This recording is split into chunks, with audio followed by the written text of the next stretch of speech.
এটা ক্লাস 11 এর জন্য ভিডিও। তো এই ভিডিওটাতে আমরা ক্লাস 11 এর যে physical world and its measurement যে প্রথম চ্যাপ্টার সেমিস্টার 1 এর, তার মধ্যে খুব ইম্পর্টেন্ট একটা পার্ট হচ্ছে ক্যালকুলেশন অফ এরর্স, অর্থাৎ ত্রুটির গণনা। অন্যান্য ভিডিও আগেই আমরা প্লেলিস্টে দিয়ে দিয়েছি, ইউ ক্যান চেক আউট। তো এই যে চ্যাপ্টারটা, এটা কেন ইম্পর্টেন্ট তোমাদের জন্য, কারণ বিগত বছরে যারা শুধুমাত্র বোর্ডেই না, জেই মেন্স, ডাব্লিউবি জেই এরকম অনেক এন্ট্রান্স এক্সামে এখান থেকে কিন্তু কোশ্চেন আসে। তো আমি সরাসরি টপিকে ঢুকছি, এটা ইন্ট্রো পার্ট ছিল। তো সরাসরি টপিকে ঢোকার আগে একটু বলি, ফিজিক্সের যেটা আমাদের মূল উদ্দেশ্য সেটা হচ্ছে তোমার কোনো কিছুকে ক্যালকুলেট করা, গণনা করা। খুবই ভাইটাল একটা পার্ট এখানে কিন্তু নেয়, যেটা ফিজিক্সের। তো আমরা ক্যালকুলেটের সময় আমি একটা তোমাদেরকে ইকুয়েশন দিয়ে তোমাকে একটু বোঝানোর চেষ্টা করছি। So famous equation E equal to MC square, এটা একটা ফেমাস ইকুয়েশন। তো এইখানটাতে আমরা গণনাটা করছি বা ক্যালকুলেট করছি ই, এটাকে আমরা কি করছি, ক্যালকুলেট বা গণনা করছি। এই দুটো আগের থেকে মেজার করা আছে, মানে পরিমাপ করা আছে। তো আমরা মনে রাখবো যে এটাকে ক্যালকুলেট করছি, এটাকে মেজার করছি। তো ক্যালকুলেশনে এবার দেখতে পাচ্ছ ত্রুটি, ত্রুটি বলতে তো বিভিন্ন রকম হতে পারে। আমরা সবসময় সর্বোচ্চ ত্রুটিটাকে গণনা করার চেষ্টা করি এখানে। তো এই যে সমীকরণে, এটাতে ই এর ত্রুটিটাই ম্যাক্সিমাম ক্ষেত্রে তোমাদেরকে বের করতে দেবে। তো এবার কি করে ত্রুটিটা হবে সেটা একটু বলি। এখানে যে আমাদের এম রয়েছে, মানে মাস, প্রচুর ভর, বুঝতে পারছো তোমরা? তো এই ভরটা যখন আমি মেজার করি, মানে পরিমাপ করি, সেই সময় কিছু ত্রুটি আমরা করে থাকি।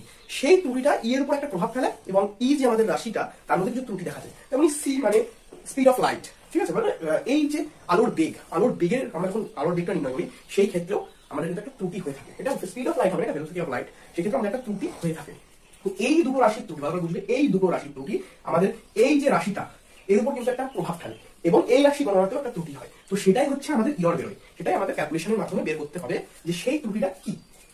প্রত্যেকটা রাশি পরিমাপের ক্ষেত্রে ত্রুটি হয়। এই ত্রুটি বিষয়টা আমি যারা ভিডিওগুলো আগে দেখুন দেখলাম, কারণ ত্রুটি বিষয়টা কিভাবে হয় সেটা আগের ভিডিওগুলোতে বলা আছে। আমি আর রিপিট করছি, তাও একটু বলে দিচ্ছি যে কোনো একটা জিনিসকে যখন আমি পরিমাপ করি, একটা 50 কেজি চাল, 50 কেজি হয় না সবসময়, সেটা আমি ভাবতে পারি 50 কেজি 250 গ্রাম এরকম হয়। 250 অব্দি কি হয়, তারপর মিলিগ্রামে হতে পারে, তারপর আরো ছোট ছোট এভাবে হয়। হতে এক সময় কারণ আমাদের যন্ত্রে ধরা পড়ে না এমন ছোট ছোট ওয়েটও থাকে, সেগুলো কিন্তু ত্রুটি। মানে মানুষ সবসময় মনে রাখবে, মানুষ কখনো পুরোপুরি কোনো জিনিস নির্ভুল হবে না। ধরো কতবার তুমি একটা জিনিসকে পরিমাপ করলে, ততবার তোমার, যতবার তুমি পরিমাপ করলে ততবার সেই জিনিসটা বিভিন্ন রকম মেজারমেন্টে তুমি রাশি পেলে, মানে তুমি ডিজিট পেলে। ধরো একবার তুমি পরিমাপ করলে 1 পেলে, তারপর 1.3 পেলে, তারপর 4, এরকম পেলে। তো এর যে টোটাল গড়টা হয়, সেটাকে আমরা টোটালটার সব থেকে ইফেক্টিভ মান হিসেবে নিই। যেমন আমি উদাহরণ দিয়ে দেখাচ্ছি। ধরো একটা বস্তুকে আমি ওয়েট করলাম x1, x2, x3 এরকম করে xn, n বার আমি পর্যবেক্ষণের জন্য আমি এই যে টোটাল এই ভ্যালুটা পেলাম, এতবার ভ্যালুগুলো পেলাম। তো আমি কি বুঝবো কোনটাকে নেব? নেওয়ার যে নিয়মটা, মানটাকে নেওয়ার জন্য আমরা কি করি, সেই গত বছরের যে আমরা স্ট্যাটিস্টিক্স করেছি, সেই স্ট্যাটিস্টিকের ফর্মুলায় আমরা ইউজ করি x bar equal to x1 plus x2 plus x3, এরকম করে তুমি xn পর্যন্ত গিয়ে বাই তুমি এখানে n, এটা কিন্তু n, ঠিক আছে? এইটাই হচ্ছে নিয়ম, এইটাই আমার সব থেকে মানে কি বলবো ইফেক্টিভ মান হিসেবে আমরা ব্যবহার করতে পারি। এরপর আমি যদি বলি, যেটা তোমাদের আমার দেখো, এই জিনিসগুলো খুবই ইম্পর্টেন্ট তোমাদের জন্যই। তাহলে কোন রাশি যদি চূড়ান্ত মান যদি x হয়, তাহলে আমরা যে x বার পেলাম তার সাথে প্লাস অথবা মাইনাস, এটা এরকম দেখতে একটা চিহ্ন, এটা ই এর মতো দেখতে হয়, ঠিক আছে? এই চিহ্নকে বলে এপসিলন, ঠিক আছে? এটা রিপ্রেজেন্ট, একটা গ্রিক লেটার, এটা রিপ্রেজেন্ট করা হচ্ছে ত্রুটিটাকে, ঠিক আছে? এর অর্থ ত্রুটিটাকে রিপ্রেজেন্ট করে। তো এটা দিয়ে আমরা এইভাবে লিখি। তো এখন এর আমি একটু মনে রাখার জন্য কিছু সহজ ট্রিক্স করছি। এরপর তোমাদের মেনলি তো ক্লাস 11, 12 ফিজিক্সের মেনটাই হচ্ছে অঙ্ক, ম্যাক্সিমামটাই অঙ্কের উপর ভিত্তি করে আসে। তো এখান থেকে অঙ্ক তো থাকবে, যদি পরীক্ষায় আসে অঙ্ক থাকবে।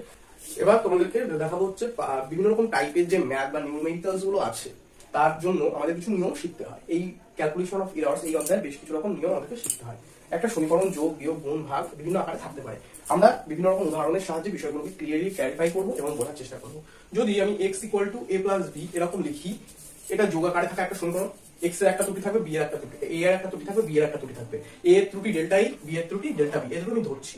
এর সঠিক মানটা যদি ধরি, এটা হচ্ছে b, এটা হচ্ছে a। এই দুজনের ত্রুটি থাকার দরুন x এর উপর এর একটা প্রভাব পড়বে। তাহলে x এর ত্রুটি শতকরা, মানে x পরিমাপের ত্রুটিটা কত, ভগ্নাংশ ত্রুটিটা কত, তার জন্য এটা তোমাদেরকে শিখতে হবে। তাহলে ভগ্নাংশ ত্রুটির কনসেপ্টটা কি, তার জন্য বলতে তোমাদেরকে জানাতে হবে যে ভগ্নাংশ ত্রুটি এই জিনিসটা কি। এই জিনিসটা হচ্ছে কি, সেটাই আমরা এখন দেখবো। ভগ্নাংশ ত্রুটি হচ্ছে, ধরো a এর ভগ্নাংশ ত্রুটি, সেটা কি হবে না, ডেল্টা a বাই ডেল্টা শুধু a, এইটাই হচ্ছে a এর ভগ্নাংশ ত্রুটি। অনুরূপভাবে b delta b by d, এটা হচ্ছে b এর ভগ্নাংশ ত্রুটি।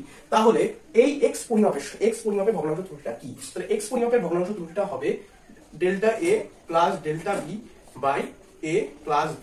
এটা হচ্ছে x পরিমাপের ভগ্নাংশ ত্রুটি, x পরিমাপের ভগ্নাংশ ত্রুটি। তাহলে এবার তোমাদেরকে বেসিক্যালি দেয় হচ্ছে শতকরা ত্রুটি। তাহলে কি করতে হবে, শতকরা ত্রুটি যদি দেয় তাহলে এর সাথে ইনটু 100 তোমরা গুণ করে যে ডিজিটটা পাবে সেটা হচ্ছে x পরিমাপের শতকরা ভগ্নাংশ ত্রুটি। এখানে প্লাসের জায়গা যদি মাইনাস থাকতো, তাহলে তোমরা বলো তো কমেন্টে যে এটা কি মাইনাস তো না প্লাস। তো আর তোমাদের কমেন্ট করা হলে বলে দিই যে এটা সবসময় প্লাসই হবে, এটা কখনোই মাইনাস হবে না। কারণ আমি তোমাদেরকে আগেই বলেছি সবসময় ত্রুটিটাকে আমরা ক্যালকুলেট করি অ্যাবসলিউট ত্রুটি বা চরম ত্রুটি। আমরা ত্রুটিটাকে সবথেকে বেশি ত্রুটি কত হতে পারে সেটাকে ক্যালকুলেট করি। তাই ত্রুটি, এই দুটো ত্রুটি এখানে বিয়োগ ফলে থাকুক বা যাই থাকুক সবসময় যোগ হয়ে যাবে। আচ্ছা, এবার এটাকে একটু চেঞ্জ করে দিই। চেঞ্জ করে এই সমীকরণটাকে বাকি সব থাকবে, যে ত্রুটি সবকিছু সমান থাকবে, শুধুমাত্র x equal to a into b হলে কি হতো, তাহলে কিন্তু সিস্টেমটা চেঞ্জ হয়ে যেত। ভালো করে লক্ষ্য করো, জায়গাটায় গোলায় অনেক স্টুডেন্টের। তাহলে এবার x পরিমাপের ভগ্নাংশ ত্রুটিটা কত হতো, ভগ্নাংশ ত্রুটিটা কত হতো, সেক্ষেত্রে ত্রুটি হতো ডেল্টা ই by delta B plus delta B by B. এইটা করলেই ভগ্নাংশ ত্রুটিটা বেরোতো। আগের ক্ষেত্রে দেখো তোমাদের কিন্তু ক্ষেত্রে এই দুটোকে লসাগু নির্ণয় করে তারপরে এটাকে তোমাকে করতে হবে। আগের মুখটার মতো কিন্তু না, সমীকরণটা এটা থেকে আলাদা। এই ক্ষেত্রে যদি তোমাকে শতকরা, এটা জাস্ট এক্স পরিমাপে শতকরা চেনে, শতকরার ক্ষেত্রে ইন্টু জাস্ট 100 এটা করে দিলে হয়ে যাবে।